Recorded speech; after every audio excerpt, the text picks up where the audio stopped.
Intra-race racism. A lot of people don't realize how big of an issue this actually is. Like, I talked to this one girl and I was like, she asked me, where do I look like I'm from? I said Bangladesh. She went like, oh my god, how dare you say I'm from Bangladesh? I was like, okay, so where are you from? Like, that's really rude, but where are you from? She said Pakistan. If you didn't know, Pakistan and Bangladesh are basically like one country. They're like right next to each other. Okay, the fact I just called them one country, I know I'm gonna get hate, bro. Chill. I mean, like, they're very close to each other. I'm exaggerating. But like, the fact you took so much offense, and I was like, why did you take offense so much? Bangladeshi people I thought were pretty cute. She was like, no, they're disgusting. I'm like, bro, do you really think Pakistani people are so much more attractive? Like, the amount of racism, like, even between neighbors is insane. Racism. What greater way to celebrate people's differences than by using them as a cudgel with which to hate each other? Ironically enough, it's in racist circles that you will usually find the most diversity. They don't really care where you're from, just that you're racist, which is surprisingly very inclusive. But that's inter-race racism, racism between different races. What happens when everyone you live with and look at also look exactly like you? Yeah, is this racism? Is this low-key? Because to be honest with you, if they took the average Indian man and they like merged them all together, this would low-key be what turns out, bro. Well, that's when you get down to the nitty-gritty. Oh my day. Oh, that's India though. I thought that was Bangladesh. But what an example though. Like, I'm telling you, Pakistan, India, and Bangladesh are basically genetically identical. That's what I meant. Of course, the countries are distinct, and if you want your sovereignty, then I fully support that. But at the same time, you are genetically identical. Like, how can you call your closest neighbor ugly and think that you're more attractive? It just makes no sense to me. It's full on crap. And you know the difference between you and the human being that you are least related to genetically is less than 0.001%. Like, you are 99.999% identical with the person you are least genetically similar to. Never have an ounce of racism, especially not to somebody that lives right next to you. I mean, not just especially to them, like, just don't have racism at all. Racism is okay as long as they live far away.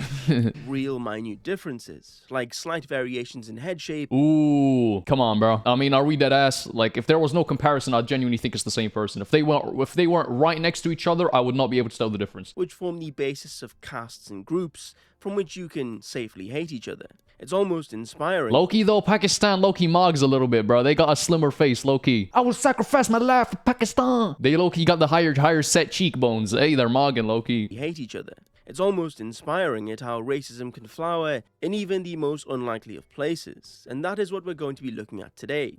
Different times/places where people couldn't find anyone else to hate, so they turned their attention inwards. We'll start with Israel. Oh boy. Racism in Israel in one video. Bro started with the big drop. Yo, he went straight into it. I know he's not holding back, bro. But low-key, as someone who lived in the Middle East, I lived in a country that was like very tribal. Like, a lot of countries are tribal. Nigeria is one of the biggest countries that's tribal. Like, a lot of third world countries operate based off of like a family basis. You know, like, you watch movies and it's like, oh, I am the son of this and my father is this, and you think, wow, they used to live like cavemen back in the day. Yeah, like the majority of people still live in that world. And I think it's the biggest thing holding like these countries back, because it's not based on merit or your intelligence or what you provide to society. It's based on who your dad is. That's a lot of it, bro. Like, there's a lot of racism between not even people that live in different places. Like, you genuinely, like, ethnically, you are from the same exact 100-meter space, and there is still racism. Oh, because this is your family name and this is my family name and I'm from this area, even though your area is like 100 meters down the road. Like, it's the dumbest thing ever. Racism, like, to be a racist, you actually have to have an IQ below 80. Room temperature IQ. What is this? Instagram Reels?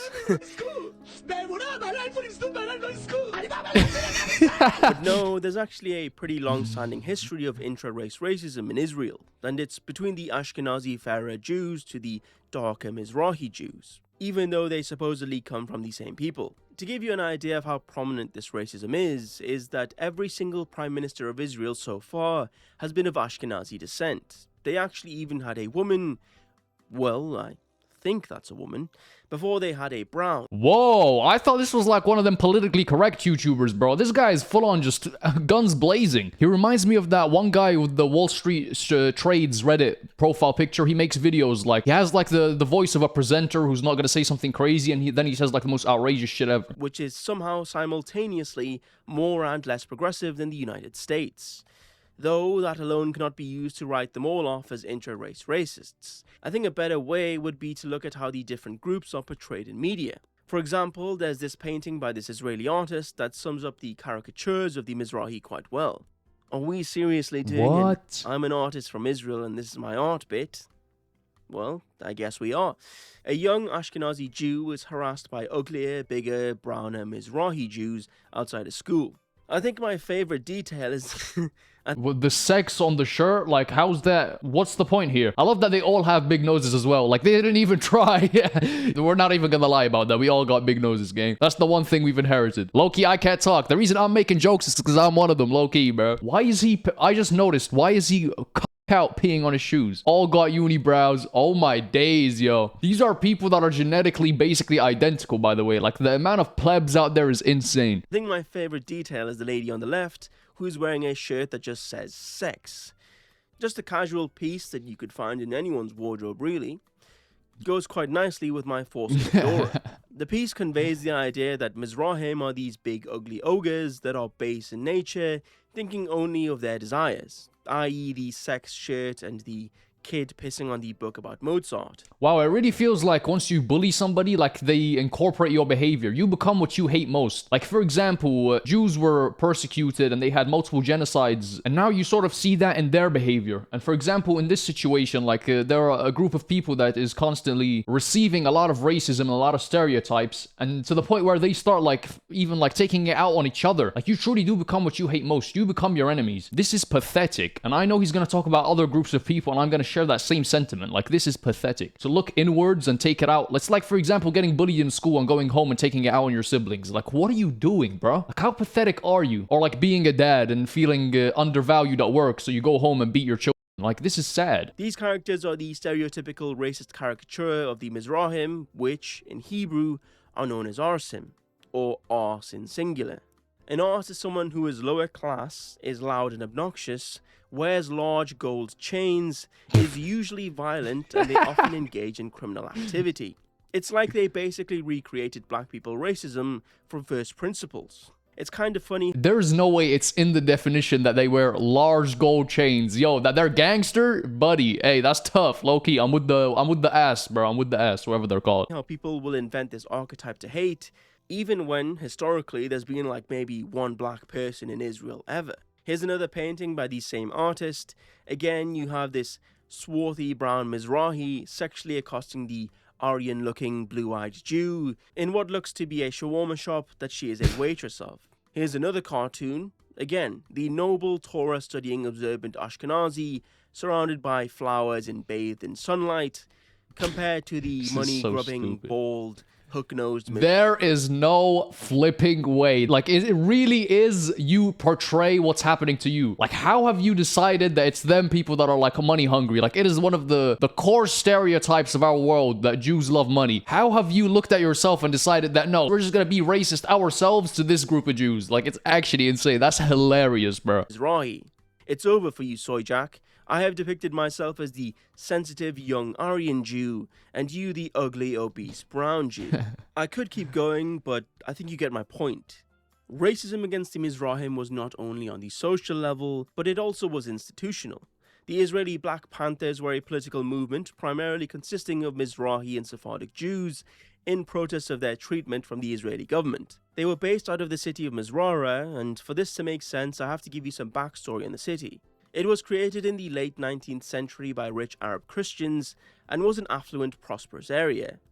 Then the 1948 Nakba happens, the rich Arab population is forced out of the area, and this is why people say it's a fight based on religion. It's not a fight based on religion. It's a fight based on race. Like, do not get that misconstrued. It's not Jewish people versus Muslims. Absolutely not. It's Israel versus Palestinians or Arabs, broadly speaking. Because a lot of the people, like, there are churches being bombed. There are Christians that have been displaced the same way Muslims have. It's not about religion, and it never was. Religion is just a tool they use to justify it on both sides. Partition lines placed Mizrara in Israeli territory.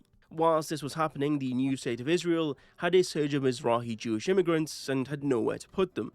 So, decided to place all of them in this once prosperous city, and within a single generation, they turned that city into a massive shithole, such that it appeared as if the Israeli government was purposefully putting the Mizrahim in ghettos. And it is from this city of Mizrara that the Israeli Black Panthers political movement was created. So, politically speaking, what did the Israeli Black Panthers actually do? I'll be honest, they didn't really achieve much of anything. They had low membership and disbanded pretty quickly. So not all too different from their American counterparts. Well, that's not strictly true. The American Black Panthers were not nearly as pathetic as the Israeli Black Panthers, who were famed for stealing milk bottles from Ashkenazim and placing them at Mizrahi doorsteps. Truly the most revolutionary. Bro, like, what the fuck are we doing? Like, you're not even like, are you like targeting people that are racist? Or are you just like, that's literally you're becoming your enemies again? Like, you're just doing racism on a broader scale. Like, are these people that have been racist to you, so you're gonna go steal their milk? Or are you just going up to like fairer skinned people and just stealing their milk? Because it goes both ways. Of all political actions. These stereotypes of the Mizrahim being ugly brown ogres were formed primarily in the early years of the State of Israel, when the Ashkenazi percentage of the population was a lot higher.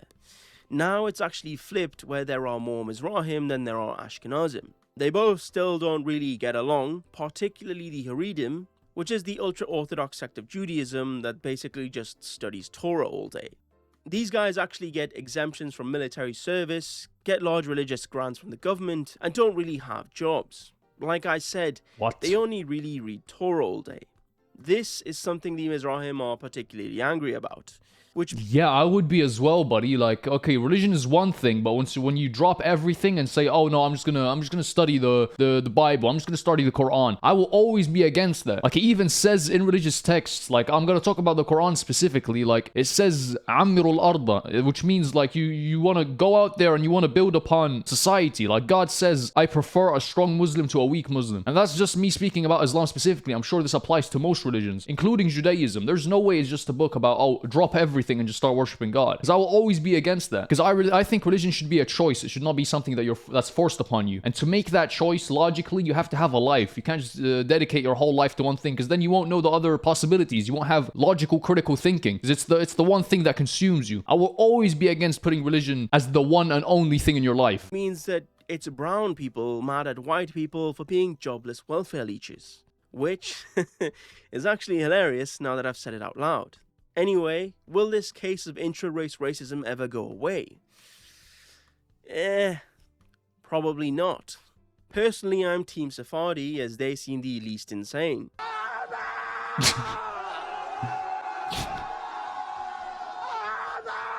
Although, my favorite rabbi has to be Joseph Mizrahi, because... Well, you guys got favorite rabbis? I low-key need to hop on, bro. This is my favorite rabbi now as well. He's just the GOAT. So technically, according to the strict law of the Torah, not one Gentile in the world deserves to live. Oh, Preach, Mr. Mizrahi. I take it back. I never said that. Preach.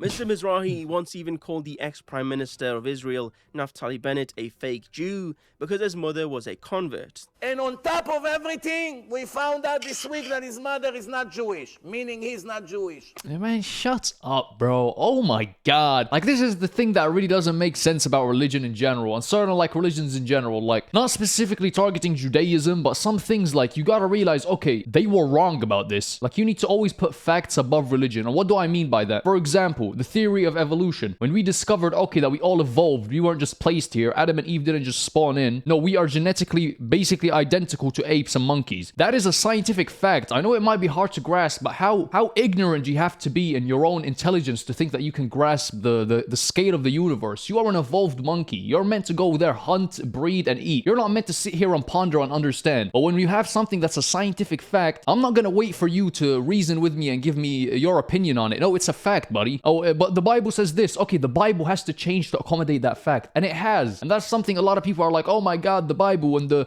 church have changed their whole interpretation of the Bible to accommodate the fact of the theory of evolution and Darwin's discoveries. Yeah, I'm 100% with that. What were they meant to say? No, science is wrong and we're true. That's how you become a cult. Same thing here. You're telling me, bro, whether it's your dad, whether it's your mom that is Jewish, it does not matter at all. You will have the same exact genetic makeup. Like, it makes no sense. Oh, if your mother is Jewish, then you're Jewish. Like, no. And what's the point of the religion? Do you really believe that your blood is any more pure than anybody else's? This is the one thing about Judaism specifically that genuinely I do not understand and that I don't see in many other religions. Like Christianity, Islam, they want as many people to convert as possible, which is a good and bad thing because sometimes it leads people to just basically pestering others. But Judaism is unique in the fact that they don't want people to convert. They're sort of like an in-group. And this is a fact. This is part of the religion. You can sit here and lie about it and say, no, it's not. No, this is a documented fact. It's literally in the Torah. The chosen people, the in-group. So when you tell me that the religion religion has racism built in. Like, correct me if I'm wrong. And by the way, I have no hate to absolutely anybody. I'm genuinely, as I said, I am against racism. God, that voice crack. I am against racism. If you tell me you're Jewish, if you tell me you're Israeli, I think most evil in the world is just a fight between rich people. And the common people are just, the common person is just the casualty. The person that has to deal with it. The person that is the subject of manipulation and propaganda. Now we understand what's going on over here.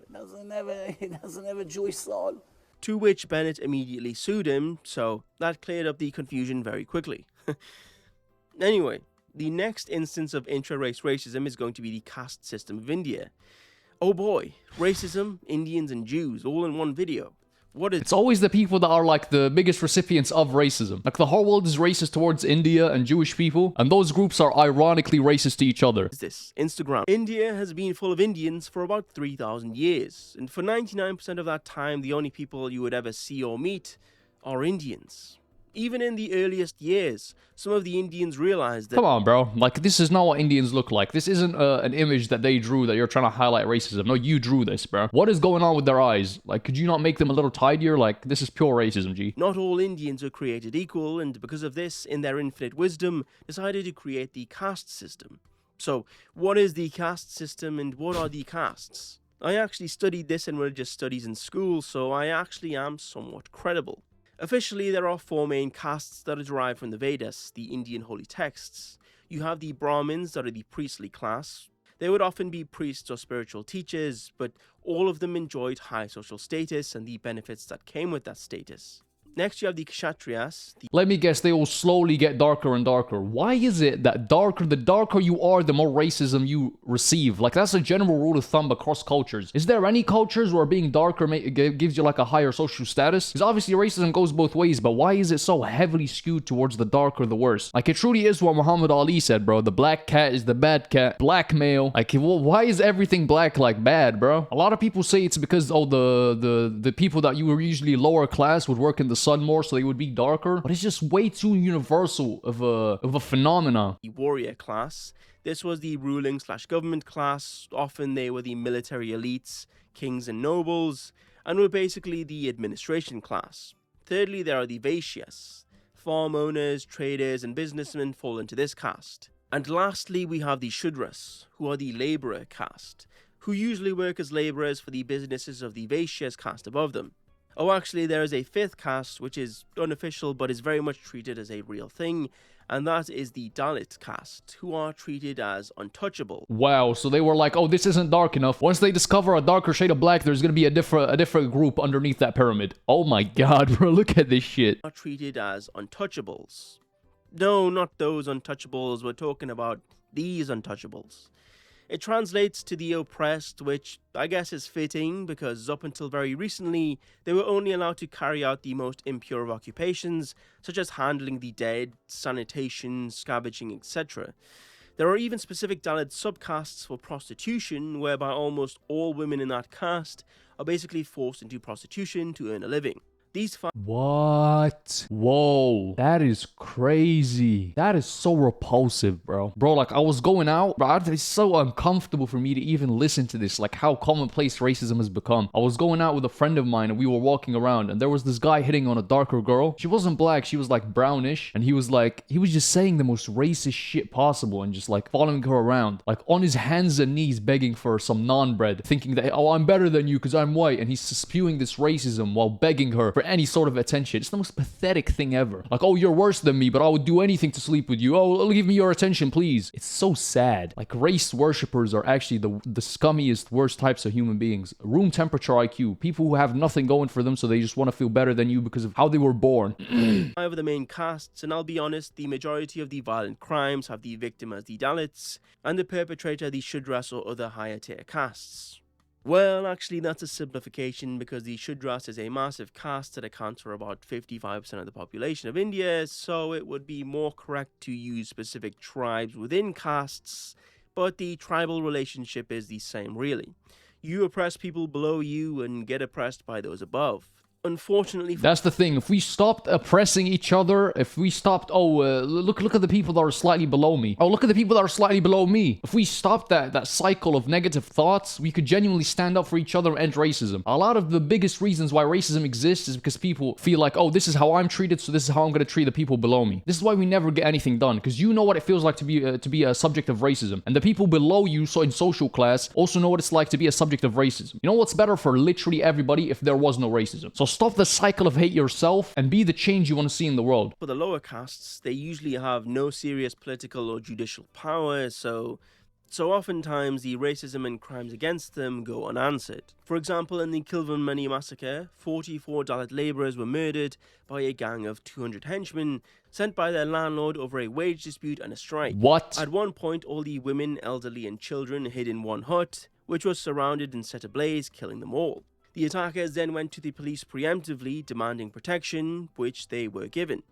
It is speculated that this was due to the fact that the police chief and the attackers were all the same caste, and the crime was committed 100%. 100% is because they were the same tribe. I have seen this, bro. In the Middle East, this is so prevalent. Even in big countries in the Middle East like Saudi, Dubai, there is so much racism in those countries, it's not even funny. In Saudi Arabia, you could live there for 40 years. You will never become a citizen, and if you call the police on a Saudi person, they're literally not even going to show up. Even if you've been living there, even if you're the same complexion, but you're just from next door. Like, the racism is insane. The amount of tribal racism, oh, I'm from this city. It's like saying, oh, I'm from LA, and no, but I'm from San Francisco. And the police officer shares the same second name or is also from San Francisco. So if I call the police, he's literally going to take my side. No justice at all. Not even given a consideration to the law. That's exactly what happens. I've just put it in American terms. You know how crazy that sounds? Yeah, imagine that, but on a smaller scale. So it's not even the same distance between San Francisco and LA. Brain dead, dude. Like, genuinely brain dead. against the lower Dalit caste.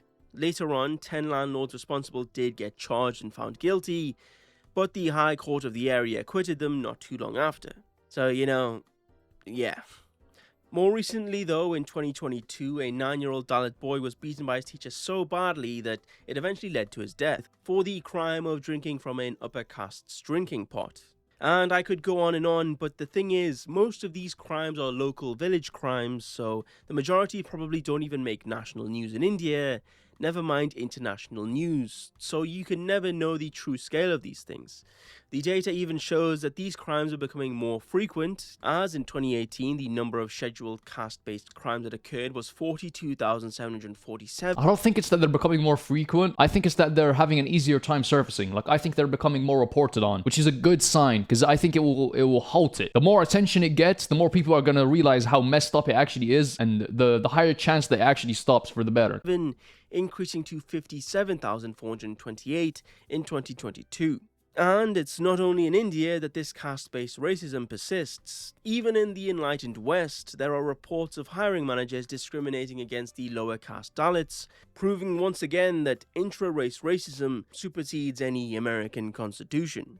The thing about this caste malarkey in India is... I kind of get that, because especially, like, if you share a family name or your families are from the same tribe or same area, like, you will be hired above somebody who isn't. That's a common thing. Like, this is in most countries. You guys gotta realize this is one of the best things about America, about the West in general, and not even the full West, just part of the West. Like, oh my god, the foreigners and this, and you have so much of these racist beliefs, but you do realize if your country was any more racist than it is, you would be discriminated upon. Oh, I'm white as well, though. No, but are you a Smith or are you a Jones? Like, you have to realize the less inclusive your country is, you will one day suffer from the same thing that they're suffering. You might think that you're part of the in-group, but the truth is, if you allow society to be more racist and to be more aggressive and discriminate against people because of things they can't control, one day you will be at the receiving end of that. I promise you. Treat others the way you want to be treated. That has never rung so true. Genuinely. Treat others the way you want to be treated. Because I promise you, no matter how white you think you are, and no matter how much you want the brown people out of the country or black people out of the country, and you're like, oh, look at them, they're the reason there's so much trouble in this country. One day they're gonna look at you and be like, oh, you're a Smith, you're a second-class citizen, we're gonna beat you to death because you drank from the Joneses water tap. Oh, you're from Miami and not LA, we're gonna kill you, we're gonna treat you like shit, we're gonna burn your home. That's gonna happen to you one day, bro. That they are simultaneously extremely proud about it, to the point of killing someone over it, whilst also claiming that it doesn't exist and is just a bunch of racist nonsense. And not too long ago on Twitter, a lot of Indian accounts were making these fake caste posts about the Chinese. I think my favorite has to be... Yeah, I got sidetracked. I was trying to say that America and the West in general is usually much less racist. Now it's kind of changing, but it used to be a lot less racist than the rest of the world. But if you think about it really, we're talking Latin America, we're talking the Middle East, we're talking Africa, we're talking China, Japan. Definitely China has a lot of racism. China's a big country. There's people of darker complexions, there are people of certain groups, there are different tribes. Like most of the world, I'd say like 5 billion people, like the majority of people live in this like two-tier system. Till this day. Count your blessings, man. Be this one where they clearly just reuse this anti-Indian meme, but also it doesn't really work because I have never heard a Chinese person say "sar" in my life. These posts are Indians trying to allude that the Chinese have a similar oppressive system when really they don't. But in doing so, they basically admit that the Indian caste system is both real and oppressive. You can tell that this is the case because of how defensive of it they get. A real classic case of one doth protest too much, thanks. Yeehaw. And finally, we have our last case of intra-race racism, and that will be the Nigerians. Wow. Racism... It's facts though, it really is, bro. The Yoruba, the Ibu. I mean, in one country, they got multiple different languages. That's one thing you take for granted. Like, more often than not, a lot of countries had a lot of different languages and then they sort of united. They made one language that is shared across the country. It becomes the language of the legal system, the language of politics. And that's something we take for granted. I think the world would be a better place if we all spoke one language. I'll be honest, that's a hot take. A lot of people take a lot of pride in their language and that's perfectly fine. I do think that pride is one of the 7 deadly sins and it would genuinely be better. Like, I think English is a good, front runner for the best language that's universal. It's easy to learn, relatively easy to learn. It's simple, no accents, easy to write, easy to type. As someone whose first language wasn't English. Now, the intra-race racism of Nigerians isn't as extreme as the other two, but it still plays a major role and could be used to help fuel a civil war. The 3 main ethnic groups in Nigeria are the Hausa in northern Nigeria. They make up around 25% of the population and are majority Muslim. The Igbo in southeastern Nigeria, who are majority Christian and make up around 18% of the population, and the Yoruba in southwestern Nigeria, who are a mix of both religions and make up 18% of the population. And the rest of the population are a mix of other smaller groups. The Yoruba are basically the butt of the jokes in Nigerian politics. You know how you have an Englishman, an Irishman, and a Scotsman walk into a bar joke? Well, it's the same with the Hausa, Igbo, and Yoruba. The Yoruba are stereotyped as the dumber of the 3, being purely materialistic womanizers as well as demon worshippers. Bro, that's hilarious because most of my friends are from Yoruba, bro. That's actually peak. This is not what they look like. They wish they looked this tough, bro. What the fuck? Because they, unlike the other 2, still adhere to some older Yoruban African religion. That's why sometimes Nigerian scammers will say Ogun kill you when you catch that they are trying to scam you. If that ever happens, just reply, Mugu, thunder fire your peasant village, and they'll get pretty mad. They also have a strange fascination with iPhones, and they're sometimes referred to as Yoruba boons as an insult, which I have to say is pretty creative. Igbo, on the other hand, are seen as the opposite of womanizers, generally stereotyped as richer and more simp-like. They also strangely have this stereotype of having the default Igbo-shaped head. Glory be, Yakub has returned. Oh my god, next time I see that head, I know what tribe you from, gang. Because I know a lot of people like this. Like, why do you got, like, so much forehead muscle, twin? Like, what? He does this as, like, he does 30 reps of this. Like, what are you doing? How do you train this muscle? Apparently, it's because a lot of Igbo dishes feature tough, dried meat, as well as being genetically predisposed to having larger temporalis muscles, which means that they can do stuff like this. All right, guys. Holy. Bro, he's got gills. That is the iconic default Igbo head shape. Sometimes they're referred to as Igbopotamus because of this head shape, which again is another very creative insult. The Hausa are stereotyped as always having multiple wives and being Hausa bike riders that drive recklessly. But other than that, it's mostly just social rivalry between the Igbo and Yoruba. Politically, though, the Hausa and Igbo were on opposite sides of a civil war in 1967, leading to the deaths of millions of Nigerians. In January 1966, a military coup consisting of mostly Igbo leadership took over the Nigerian government. Shortly after, in July 1966, a counter-coup of mostly Hausa Fulani are a separate, smaller tribe but are very politically aligned with the Hausa, counter-couped the coup.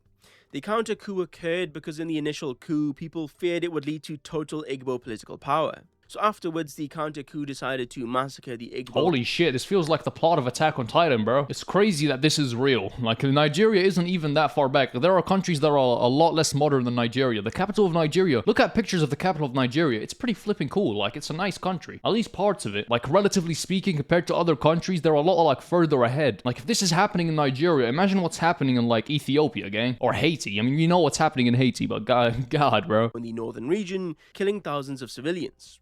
This then led to the declaration of the Independent Republic of Biafra of the mostly Igbo Eastern region by Chukwuemeka Odumegwu Ojukwu. Immediately, the Nigerian federal government declared war and invaded and blockaded the secessionary state. The result was 3 years of fighting that led to famines that killed around 3 million people. The Yoruba in all of this kinda played both sides, but mainly were pro the Nigerian government. Anyway, where does that leave us now? Biafra secessionists, mostly Igbo, now refer to themselves as the Biafra Republic Government in Exile, Bergies, and are petitioning the US government to basically get involved.